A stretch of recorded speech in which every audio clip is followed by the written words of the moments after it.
What's up, YouTube? This is Too Raw for TV. So before I get into this video, I want to give a big shout out to one of my subscribers for once again coming through and showing love. Much respect to the brother Aram.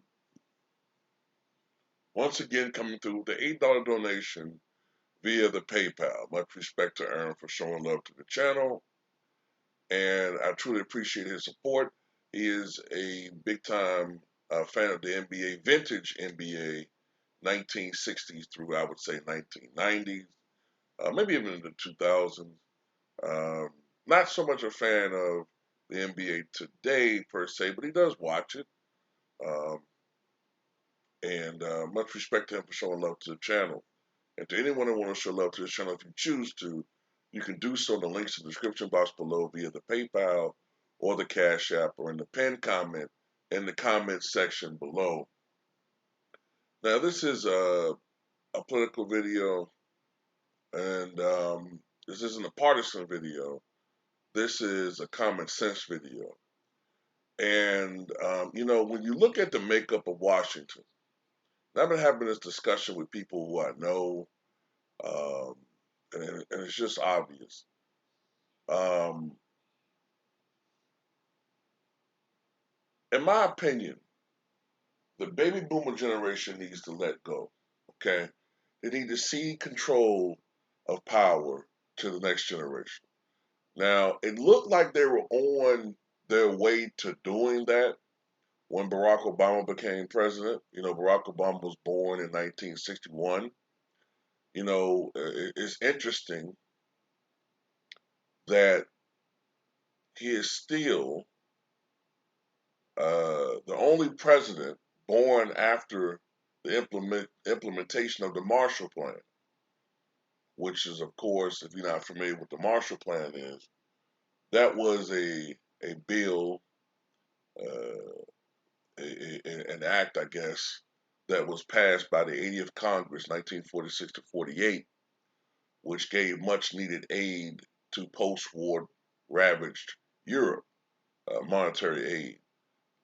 Very popular measure, very popular measure supported by the vast majority of Americans.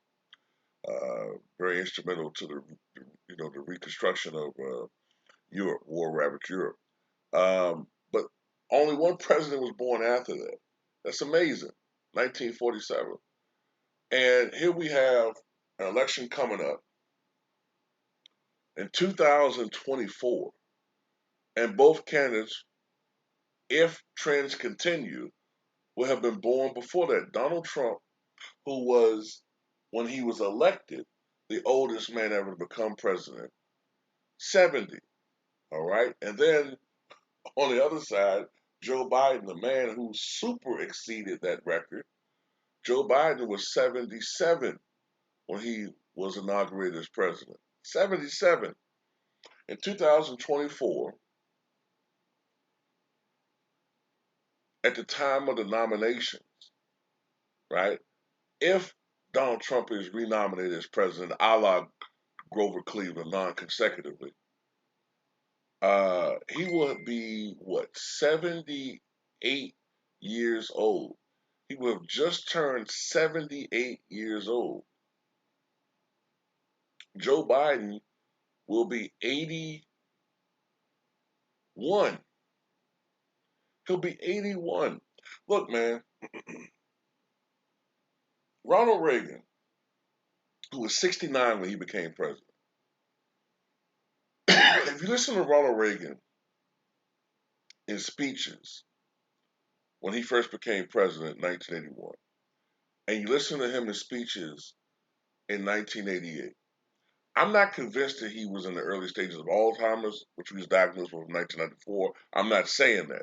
But you can definitely see a general decline in him cognitively, his mental capacity, from 1981 through 1988, 89. He wasn't the same man.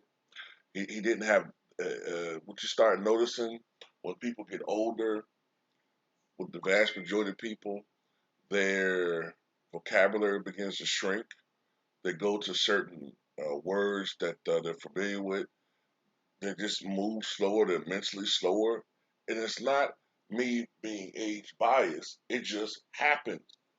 Now, look, we've done a lot of remarkable things extending the lives of people throughout this world. The oldest one in the world just died at 119. You know, the oldest person now is what 118. People are living longer than ever, but there are certain inevitabilities, and that is that we all begin to decline as we get older. If we're fortunate to get to that age, by the way. Um, Look, there's obviously a minimum age for the presidency, 35, right? There should be a maximum age. I'm sorry. I understand that there's some people who decline um, slower. I'm trying to think of a president who was very acute mentally at an old age. Somebody like Nixon. Nixon, right until he died, was very acute mentally. But then that's the thing. Uh, he died of a stroke just like that. Aside from the risk of mental decline, your health factors, risk factors, and it's just time for this generation to just get the hell up out of the way. The Jim Clyburns, the Joe Bidens, the Donald Trumps, the Clinton regime, Nancy Pelosi, she's like almost 80. Barbara Box is almost fucking 90. Uh, Bernie Sanders is in his 80s. You have all of these old ass geezers. Elizabeth Warren is in her 70s. Get the hell out of Washington, okay? You guys have been in power long enough. It's time for the next generation of politicians. I mean, that's what they are to take the reins. Um, Not saying they're going to be better, but damn, these guys are like fucking, you know, Barbara and Adam and their exorcism ritual in Beetlejuice. They're just barely hanging on and shit. You know what I'm saying? Um, the baby boomers need to get the fuck up out of Dodge, man. They need to go ahead and just call it a day and live out the remainder of their years and let a new generation take over. Because I mean, at the end of the day, I don't want a president who's having a early Alzheimer's moment and he opens up the nuclear football thinking it's some type of toy or some shit from his childhood. I don't, I mean, even though I know there's other measures that go through as far as that being the case, I'm just making a point.